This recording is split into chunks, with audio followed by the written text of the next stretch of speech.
diajukan yang sudah dituliskan di kertas, panitia sudah menyediakan kertas jawaban, kayak ujian. Kayak mau ujian aja, Ustaz. Kertas untuk menulis pertanyaan.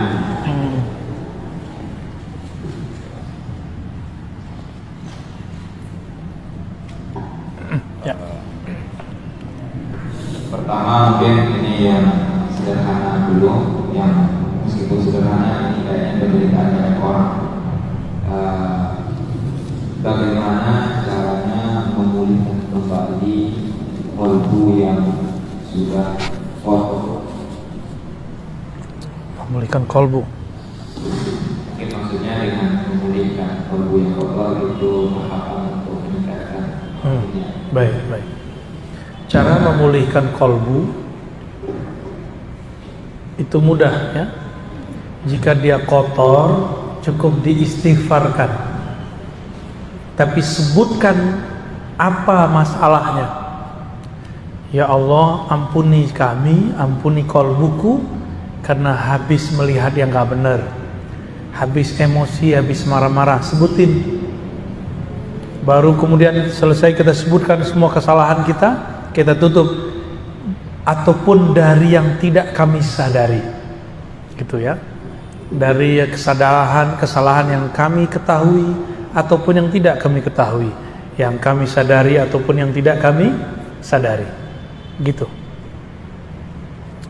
Lalu yang kedua, ini masuk ke hadis Nabi. Nabi mengatakan jaddidu imanakum biqauli jaddidu imanakum, perbaharui imanmu, hadis Imam Ahmad. Lalu sahabat bertanya, bagaimana caranya wahai Rasulullah? Nabi mengatakan, aksiru min qauli la ilaha illallah, perbanyak lafaz la ilaha illallah. Maka dari tadi saya selalu menyebutkan caranya pakai la ilaha illallah, nggak ada lebih, cuma itu caranya, tangganya cuma itu kepada Allah. Seorang munafik pun aman dari status yang berbahaya itu karena lafaz la ilaha illallah ya. Bedanya kalau la ilaha illallah untuk menyegarkan kolbu, matanya dipejam ya, pikirannya diistirahatkan, lidah membaca dimulai dengan kolbu dulu yang baca. Itu cara menyegarkan kolbu ya, barangkali itu. Pertanyaan berikutnya, untuk mendapatkan rasa keesaan Allah SWT bila melihat kita Allah tidak mudah. Lalu bagaimana cara agar rasa itu ada? Gak usah ngelihat ke gunung, ke pohon, kejauhan, lihat ke kita aja ya. Bapak Ibu ini saya sering nanya loh di luar, dan pertanyaan ini sering dilupakan. Itu satu helai rambut yang ada di tangan, di kepala, kita yang numbuhin atau Allah? Allah. Sudah dapat tauhid udah. Ini yang sudah ubanan nih, bisa nahan gak keluarnya uban? Bisa gak Pak? Gak bisa. Yang jerawatan, bisa nahan gak keluar jerawat? Gak bisa. Di situ aja kita sudah kalah dan kita mengatakan, oh, satu helai rambut pun bukan aku yang berkuasa, tapi Allah lah yang berkuasa. Sudah masuk ke tauhid itu. Ya. Saya juga sering nanya, Bapak Ibu punya kuku, manjang nggak? Manjang, bener. Kukunya manjang nggak? Tiap minggu potong. Giginya manjang nggak? Tuh siapa yang nyuruh berhenti gigi kita? Ya Allah, kita aja nggak bisa nguasain gigi coba. Untung gigi kita nggak kayak kuku. Kalau nggak dia maju terus, manjang terus. Tiap kali mau pengajian ngikir dulu. Jadi tubuh ini bukan kita yang berkuasa, yang berkuasa Allah Subhanahu wa ta'ala. Itu udah masuk tuh tauhid. Jadi nggak usah ke gunung, ke Bogor, kelamaan kena macet dulu. Ya. Yang gampang deh. Ambil biji jagung, ambil biji cabai, aduk-aduk. Ntar salah tumbuh nggak? Salah nggak tumbuhnya? Nggak bakal. Yang biji cabai pasti tumbuhnya cabai. Yang biji jagung pasti tumbuh jagung. Nggak ketuker. Kalau kurang percaya lagi, yang mirip itu kan padinya, padi ketan sama padi beras, aduk aja tuh mirip. Ntar tumbuhnya beda nggak? Tetap beda. Begitu Allah nggak pernah salah dalam mencipta, maka Allah nggak akan pernah mengirim rezeki baik namanya rezeki jodoh, rezeki uang, rezeki sehat, ya. Jadi Bapak Ibu ini jodohnya nggak akan ketuker.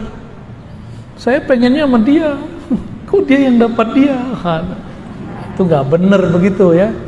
Kita tidak akan pernah ketuker jodohnya, nggak akan pernah.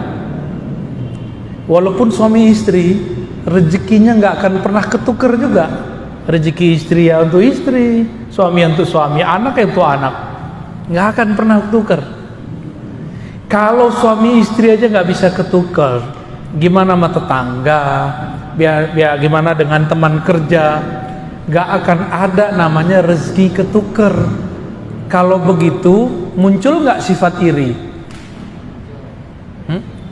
Kalau sudah paham begini, kalau sudah paham bahwa rezeki tidak pernah ketuker, muncul gak iri? Gak bakal ada iri. Orang iri dengki karena dia tidak kenal kepada Allah Subhanahu wa ta'ala, ya. Gak akan pernah ketukar. Tidur itu rezeki loh. Tidurnya Bapak Ibu gak akan saya ambil. Makanya orang-orang kalau udah ngantuknya datang, mau di depannya ada bom gak bangun-bangun dia. Oke, lanjut. Sebelumnya Bapak Ibu karena banyak pertanyaan dan itu kita pilih dari semua pertanyaan yang dibacakan. Dan beberapa pertanyaan di sini juga sebenarnya sudah sering dibahas sama Buya, tapi nanti untuk pertanyaan yang diajukan ternyata tidak bisa nanti dicari jawabannya dari kajian Buya sebelumnya. Nah, di sini pertanyaan berikutnya ya, terkait dengan tauhid musyahadah tadi, di mana tauhid musyahadah tadi ada dua macam, musyahadah rububiyah dan musyahadah uluhiyah. Di sini penanya mungkin kelihatan masih bingung tentang musyahadah uluhiyah. Ketika Allah bermusyahadah dengan dirinya pada dirinya, lalu peran manusia ada di mana? Udah nggak ada manusia, ya. Kullu man 'alaiha fan, ya.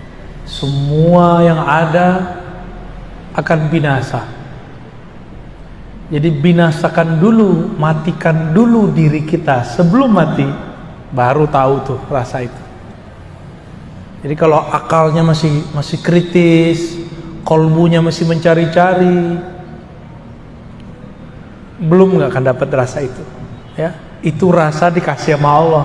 Jadi yang nomor terakhir musyahadah uluhiyah dan rububiyah itu anugerah dari Allah. Tapi anugerahnya kalau ketemu Nabi Muhammad atau ketemu Wali Al-Ghaus namanya. Wali pangkatnya paling tinggi. Karena ini makomnya beliau, makomnya Nabi dan pewaris-pewaris beliau itu. Kalau nggak ketemu mereka nggak akan pernah dapat.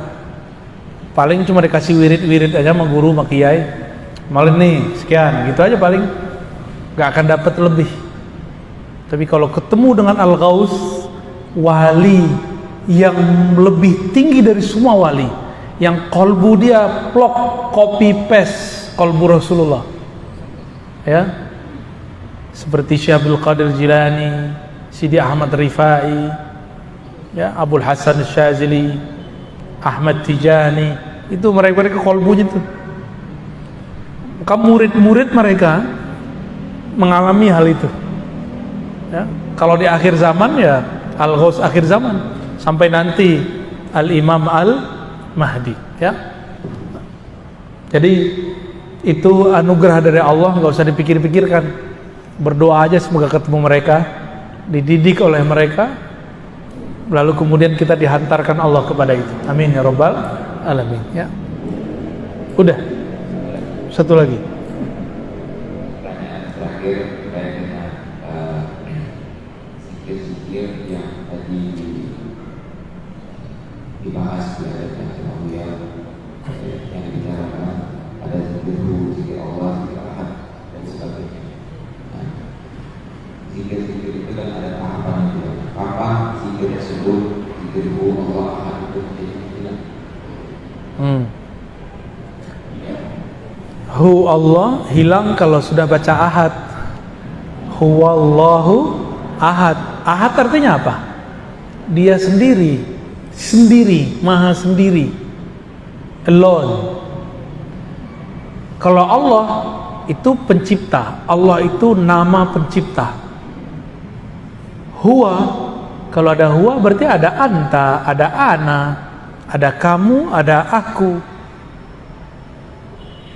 Jadi huwa Allah, hilanglah huwa Allah.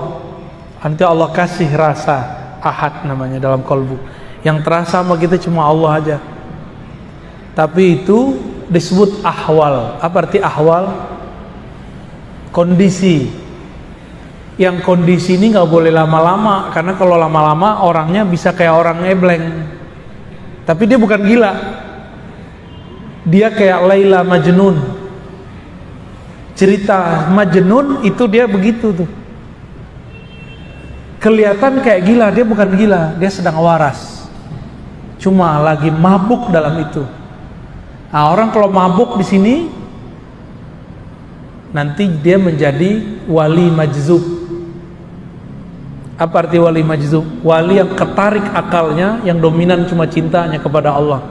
Makanya kita ini kalau masih pakai akal semata memahami itu nggak bisa paham.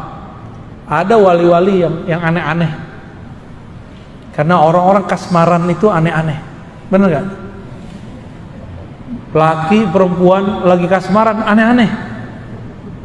Nggak pakai otak dia, agak miring dikit. Seakan dunia milik dia dan yang dicintainya doang. Ya. Nah, apalagi jatuh cintanya kepada Allah Subhanahu wa ta'ala, ya. Jadi itu hanya terjadi pada orang yang zikir, para muhibbin, orang-orang cinta kepada Allah Subhanahu wa ta'ala. Khalas ya? Masih ada? Oh ya, ini kan tawakufan ya, kita sudah 6 pertemuan. Bener ya? Nanti Sidi Musa yang ngajar ya. Pakai kitab apa yang udah? Aqidatul Awam sudah sama Habib Geis? Belum ya? Habib Geis ngajar apa? Aqidatul Awam. Ya, nanti kitab apa kayak fikih sama Sidi Musa nanti belajar fikih. Ya. Bapak Ibu, beruntung di masa seperti ini kita masih waras, masih mau ngaji. Ya. Jadi obat dari semua ini cuma satu. Innallaha ma'ana, menghadirkan bahwa Allah bersama kita. Baru nanti muncul inna auliya Allah la khaufun alaihim walahum yahzanun, surat Yunus. Sesungguhnya kekasih-kekasih Allah tidak ada rasa takut di kolbunya, tidak ada rasa sedih yang berlebihan dalam dirinya. Kenapa? Karena kolbunya sibuk menyebut nama Allah Subhanahu wa ta'ala, ya. Ruhnya sibuk menatap Allah, lisannya sibuk qomat kamit membaca kalimat-kalimat Allah, tubuhnya sibuk menyembah Allah. Udah gitu aja kerjaannya. Niatkan kerjaan kita nyembah Allah. Kalau orang kerja nyembah Allah, mungkin nggak dia korupsi. Jadi di cara sujudnya pekerja, bekerjalah jujur. Itu cara sujud pekerja. Pedagang, ya. Jangan korupsi waktu, korupsi uang. Itulah cara sujud orang yang bekerja. Cara sujudnya pemimpin berbuat adil. Jadi kalau ada pemimpin adil, itu oleh orang yang mata batinnya tajam kelihatan tuh sujud. Kelihatannya sujud. Kalau guru seperti saya, dosen, itu tulus. Berat tulus itu, Bu. Berat, serius. Amplopnya tipis dikit tuh mulai berkata-kata tuh. Serius. Ini yang kemudian kita digampar-gampar terus sama guru kita dari dulu. Ditata terus supaya nggak berubah kolbunya, mau itu tipis ataupun tebal. Kan dari Allahnya sudah ada, kan Allah yang ngasih rezeki. Ini para guru nih, kalau paham bab ini, dia nggak akan terlalu galau. Bahkan kalau dia ngajar suatu tempat nggak dikasih honor, dia biasa aja, pasti di tempat lain dilebihin. Begitu aja terus, ya. Cuma kadang-kadang guru ngaji aja kadang-kadang keyakinan dia kepada rezeki Allah masih dipertanyakan. Dan saya tidak sedikit bertemu guru ngaji, Tuhannya bukan Allah lagi, tapi orang kaya yang biayain dia. Itu sering kejadian. Jadi kolbunya itu sudah nggak bergantung kepada Allah. Nah, untuk Bapak Ibu yang diberikan kemapanan, bergantunglah kepada Allah yang Maha Mapan. Ke guru bukan bergantung, ke guru itu bersanad. Apa arti sanad? Kita menyandarkan ilmu, kepada guru, guru kepada gurunya, nyambunglah kepada Rasulullah Sallallahu Alaihi Wasallam. Dengan demikian, maka kita akan selalu terhubung, terkoneksi dengan Allah. Disitulah tiada lagi rasa galau, rasa gelisah, insya Allah. Untuk itu semua mari kita doakan siapapun yang hadir, para pengurus, para pengajar, orang yang membangun masjid ini, semuanya semoga Allah berkahi, Allah ridhoi. Ala hazinnya wa likulli niyatin salihah. Al-Fatihah.